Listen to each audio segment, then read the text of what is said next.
ओ वाह वाह रे, वाह वाह रे, ओ वाह वाह रे मौज फकीरा दी। एक बार एक संत जा रहे थे, एक बूढ़ी मैया थी। बूढ़ी मैया के कोई संतान नहीं थी।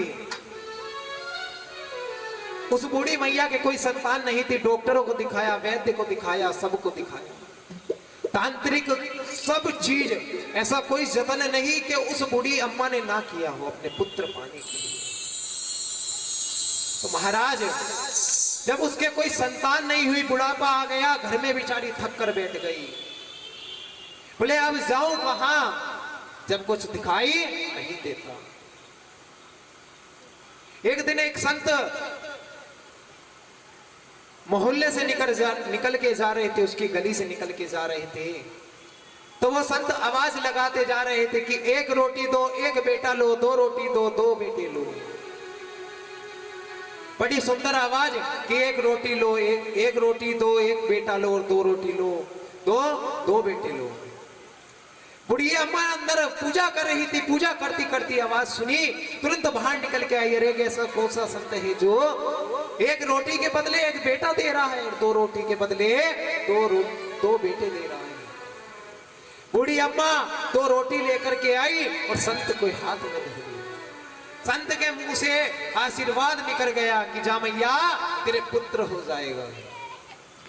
बोले बाबा अब तक तो कोई पुत्र नहीं हुआ, इस उम्र में क्या पुत्र होगा।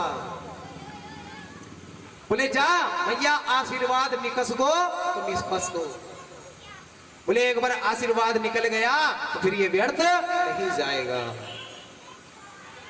एक जुबान पर एक बार सरस्वती मैया जरूर बैठती है पूरे दिन में। अगर कुछ बात सच हो जाती है, कभी कभी सच हो गई, वह बाबा चले गए, संत का आशीर्वाद था, बुढ़िया अम्मा के दो पुत्र हो गए।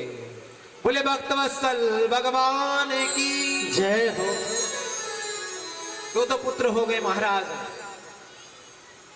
अब दो पुत्र हुए तो एक साल बाद वह बाबा आए और फिर यही आवाज लगा रहे थे। जाकर के चरणों में लेट गई कि बाबा आज तक जो वैद्य नहीं कर पाया, डॉक्टर नहीं कर पाया, तांत्रिक आदि कोई नहीं कर पाया, वो आपने कर दिया। तो महाराज संतों की महिमा तो अलग है।